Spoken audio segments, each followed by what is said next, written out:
Welcome back to the Libertarian Christian Roundtable, where we discuss the news from a Christian libertarian or libertarian Christian perspective. You can pick which direction we handle it.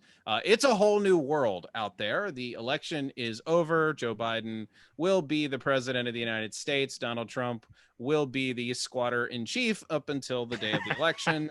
And we all have kinds of weird post-election feelings, which we're not going to talk entirely about. But the genie is out. We have a vaccine, and no more lockdowns are going to ever happen again. All the rich corporations have, heroically afforded us this thing called a vaccine.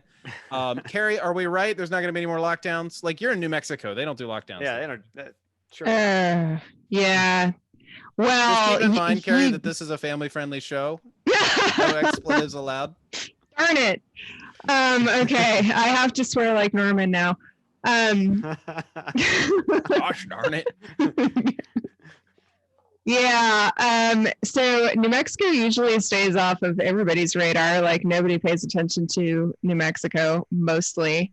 But there are some things going on, and somebody just recently wrote an article for the Washington Examiner, which I think Matthew is going to let me pull that up right now. Pull that up for me. Oh wait, it says allow your screen to share, oh gosh, now I've got to do all this thing. Opens.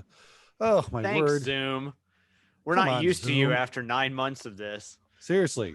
You know what? It's because I just installed that thing with the Big Sur. Yes, me too. I had to reinstall it too. You had to update Zoom. Screen recording? Off topic, right? Go ahead, Kerry. I'll get there. Don't worry. Okay.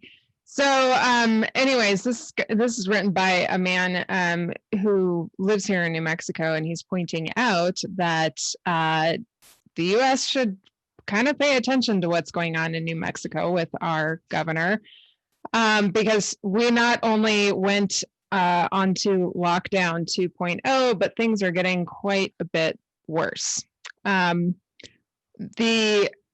I think the worst thing about it actually right now is that she is doing these, the governor, is doing these rapid response tests or something like that. And basically any business, so all non-essential businesses are shut down right now.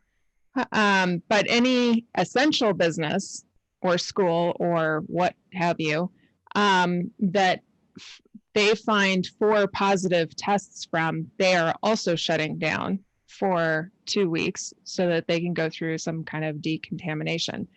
So right now we have several grocery stores that are being shut down, and this is causing huge long lines. People have been waiting. I saw today that people were waiting 3 hours in line to get let in, because not only here's your thing. National Security Agency. Whoops. I wish I was in charge of that thing. Oh, are you guys? Is this the wrong thing? Wrong screen. Sorry. Wrong libertarian channel. Sorry about that. There you go. So, at any rate, she's, she's locking down grocery stores, and there we go. There's the article. That is a lovely. They picked the best picture of Rudy Giuliani. That poor guy. But so they not only have locked down essential businesses, they also have this rule in place that if so they're randomly testing employees at all of these businesses, and if a business gets 4 cases within 2 weeks, then that business has to shut down entirely, completely for 2 weeks while they decontaminate. And then they have also reduced the number of people who can be in a grocery store to 25%. So we have long lines waiting 3 hours long for food. We've had a run on toilet paper again, and a run on, all kinds of food again. Whenever somebody says a run on toilet paper, I just feel like can't not giggle. You can't giggle because it's like you got the runs and yeah. That was a very now that you explained joke. it, it's not funny. Yeah. Sorry. So anyways, anyway, the show was act like 5 years old. Yeah. So here's the thing about New Mexico, especially about the governor, and this is what that article points out, is that she was tapped by Biden's campaign 2 months before before election day to be part of a part of his transition team. So they're looking at her for Secretary of Health and Human Services or Secretary of Energy, or she's going to be some secretary. If that means she won't be your governor, so that's good news, right? That was sarcasm for those at home. If she makes Secretary of Health and Human Services, I could easily see her, coming in and trying to lock down the rest of the country.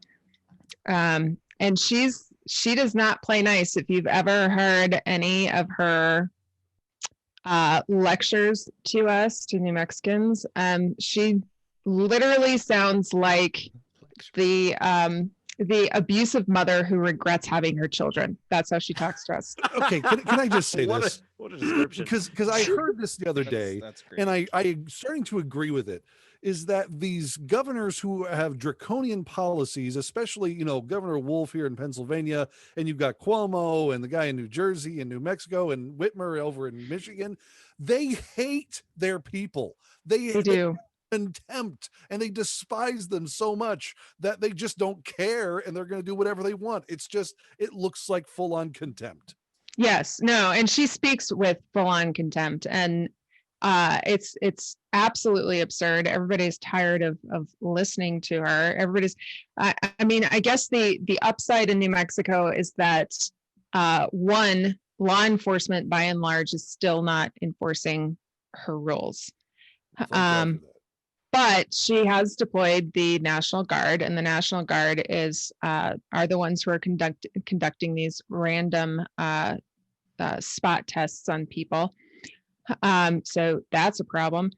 And she is being successful in intimidating business owners into shutting down. I've got several friends who are business owners, and I've heard that she has been sending New Mexico State Police to the private homes of these business owners in order to intimidate them into compliance.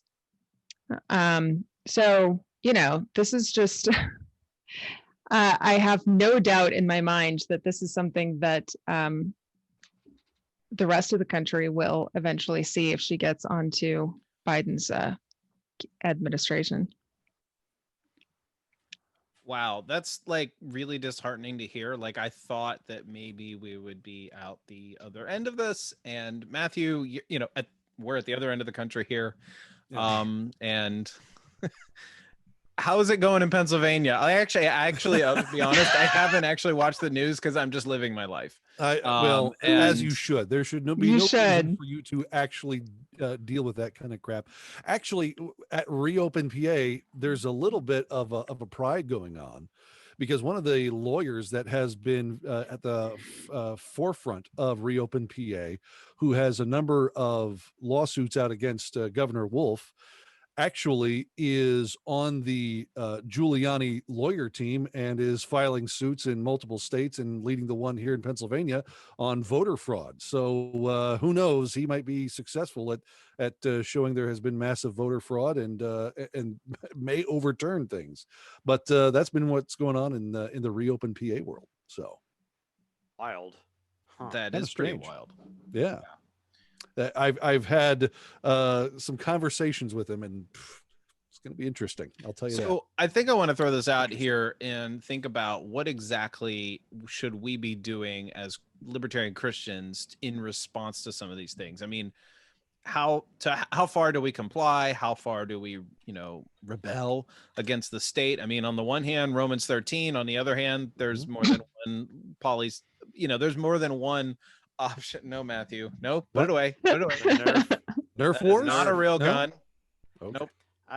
Just put that one. I mean, I see what you're saying. You're saying you should go out and have fun with your children in your backyard and play with Nerf guns. That was exactly what you're saying. That's what I'm saying. Anyway, I don't know what I'm saying. I was just saying, hey, let me just throw it out to the team, and maybe Matthew, you can sit quiet on this one. How should we respond? I have this.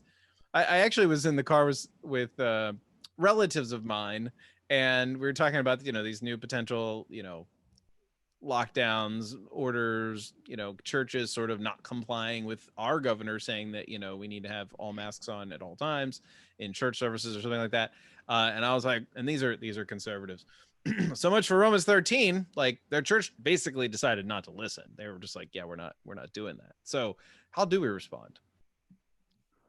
Well, I am a huge fan of Etienne de la Boetie, who basically advocated peaceful noncompliance. And Oscar Kuhlman, who wrote the book, The State in the New Testament, also said that you should basically not participate as much as you can in anything related to the state. And even just observing people here in New Mexico, what I see by and large is a lot of peaceful noncompliance. Like, we don't have a lot of protests and things like that, although there was supposed to be one yesterday. I don't know how it turned out. But, I don't think that there's a huge need to call attention to ourselves, but just go about living our lives as we normally would. And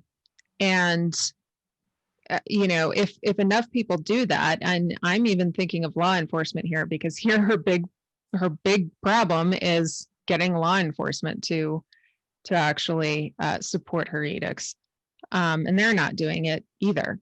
So it seems to me that the answer to all of this, even the Christian libertarian answer, is simply peaceful noncompliance. Just stop cooperating. There's a lot of power in the word no. No. Well, and then on top of that, we practice personal responsibility. Mm-hmm. That is the secondary portion of the other side of the coin of individual liberty is individual responsibility. And we do have a responsibility to do good by our fellow man and be careful. And there are things that we can do that are realistic, that are not overly dramatic, and not overly complicating one's life, in order to just reasonably do your best to stop the spread, per se.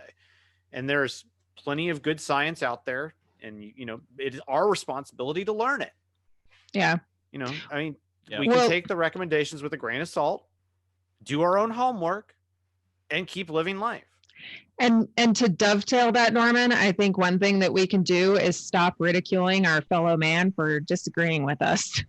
Like, there is too much of that going on right now. Yeah. I mean, we can have our opinions, but at this point, it's a distraction, and it's fueling a lot of, it's fueling a lot of unrest, and it doesn't need to happen. And in fact, I would even say that the governor is banking on, all these governors are banking on people just sort of being at each other's throats and sick and tired of one another.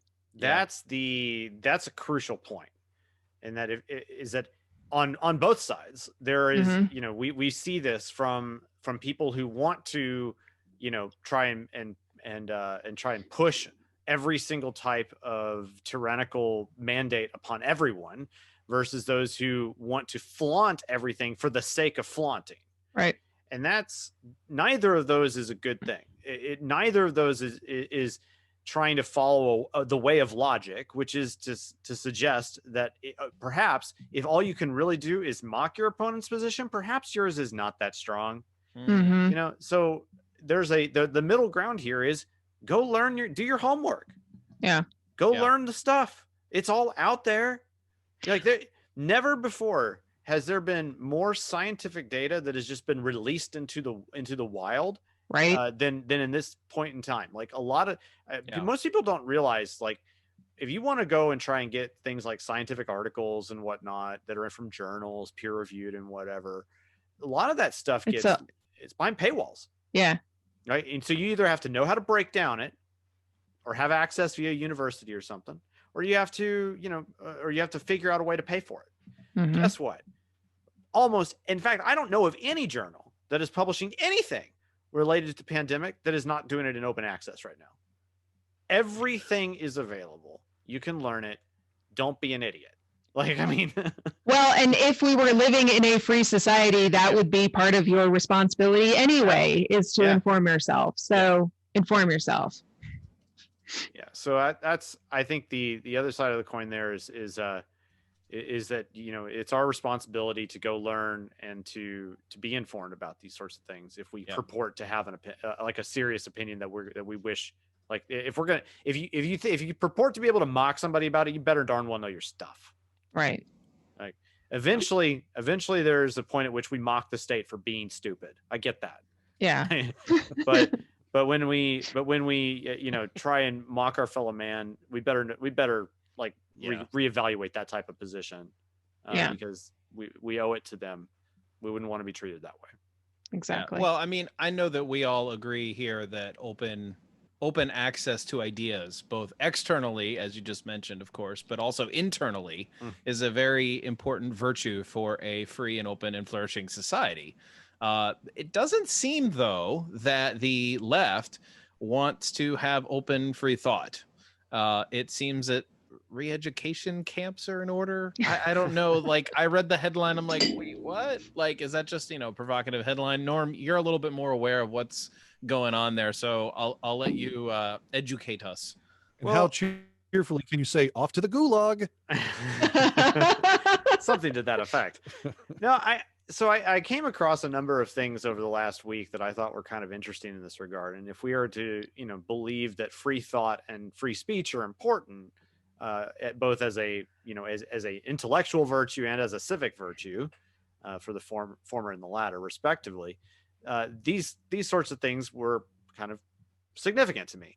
So I'm going to share my screen real quick and let's see what I get here. So this is the first thing I came up with, you know, from Reason. I got this headline here is this kind of provocative, that these journalism professors demand Iowa State University disband the college Republicans over an offensive tweet. Now, this is an interesting situation because the tweet in question was that after the election was over, the college Republicans said this: "Everyone, you must arm up. Expect these people to try to destroy your life. The elites want revenge on us." Okay, now let's think about that for a second. At worst, this is probably just a hyperbolic statement with the kind of a call that maybe you want to own a gun. Mm-hmm. This is not a call to be violent. This is just one sentence. It's not a big deal, right? And yet this provoked, if you read through the article, a petition that involved, I believe, over 700 people that were asking for the college Republicans to get disbanded. Now, to Iowa State's credit, the administration said, we're not going to do anything. They backed off because they said that, hey, this is not, like, free speech matters. We're not going to do this. Now that's a positive note. Now, who knows what kind of backlash that they maybe got behind the scenes, you know, maybe fire got involved. I don't know, but at least they did the right thing in the end. Now, it's just kind of funny, though, to think about it, especially when you consider that these are just students. It's not like these people have any power. It's not like their influence is large. It's not like Iowa State University is some, you know, massive institution with 80 kajillion students. I mean, heck, even the college Republicans at the University of Texas at Austin didn't like net more than a 50 or 60 students on any given meeting, as far as I'm aware, back in the day. Of course, that was 10 years ago. You know, and the only reason I even interacted with them is that we had, well, the Libertarian Longhorns. We were the happening group. Okay. But that was a whole nother story. That's what you thought, at least. Yeah. but like, again, the point is, like, these aren't people with influence. This is like saying, you know, like, are the Nazis like really at the doorstep here or something? I mean, come on. These are not people with influence. These are not people with power. These are students who don't have jobs, don't have influence. They've got nothing. Right. Yeah. I mean, they're like the doorstep to their mother's cellar. Yeah, that's it. That's it. The delicious irony is these people are going to try and destroy us, and then that's exactly what they try and go and do. Well, so the irony here is that compare and contrast this to the response to, say, the next part, which is that there were a series of tweets from a discussion on Twitter that basically asked the question, how do you deprogram 75 million people? Where do you start? And this goes on and on. Wow. And including things like, maybe we should go to re-education camps. Maybe we should take an example from the Nuremberg trials. Oops, oh my word.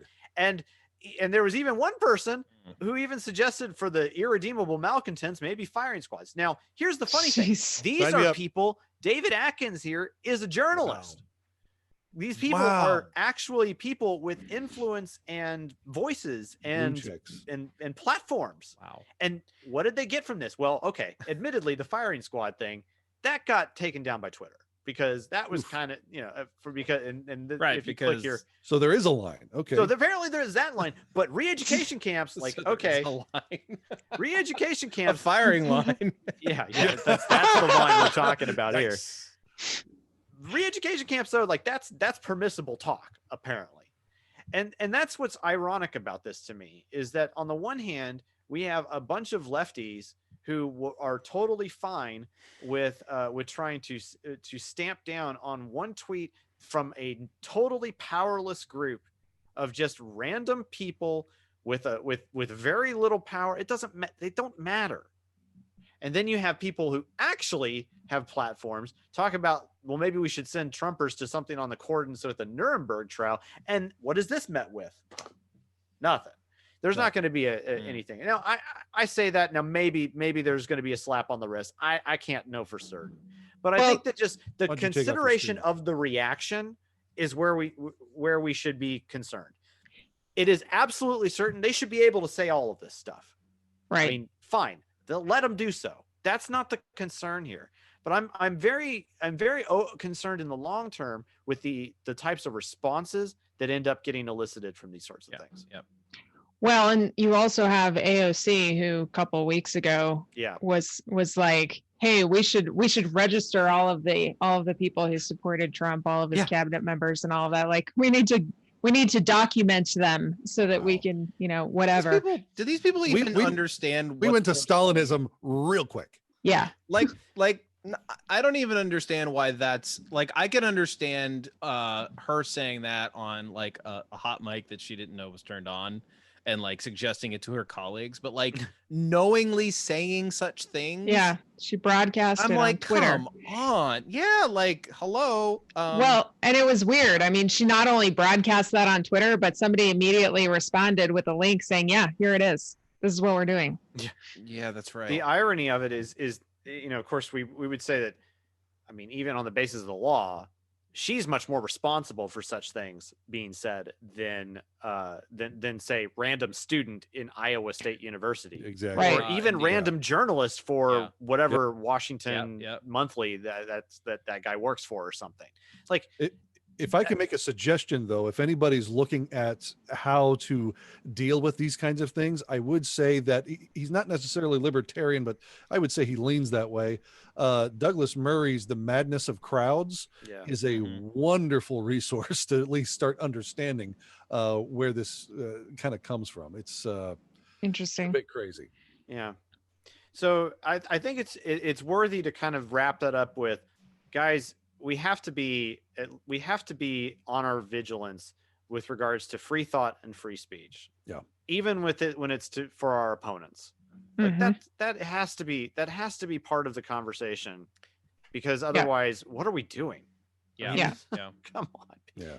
You know, it's interesting. You know who taught me that principle? Believe it or not? Education camps or anything like that. Everybody's good with that? Oh, I've already got my camp picked out. Okay. Gotcha. Yeah. Got your sleeping bag ready? Yeah. Right. It's packed up over on the left. Okay. If it's not like Hunger Games, I'm going to be really disappointed. Yeah. Why? I'll be the first round to die. I'm gone. I'm banking on being Katniss.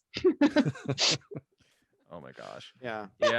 You know what's ironic? Like 15-ish years ago, when I was listening to conservative talk radio, the idea that free speech matters no matter what side you're on, and that you should be able to defend it in all different directions, or the fact that it's allowed to be said, not defend what's being said, was Sean Hannity.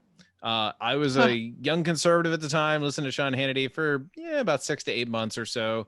And I remember being strongly convinced he was on a little diatribe on his show. And he was kind of like, look, free speech matters in every direction. You can't just be for it when a conservative is talking. And, anyway, so even conservatives know that this is true. The left apparently does not, because, speech is violence. Well, everything we're saying right now is violence because we're all white. Silence and violence. Everything is violence. But let's be honest, though, it's not as if the right is completely sinless in this regard either. And absolutely, without getting into the details, I highly recommend this article on just Google search "Will to Power Conservatism" by Stephanie Slade at Reason. This was in the October issue of this year, and this is a truly great article. And we'll put a link in the description too. It's so good. Yeah.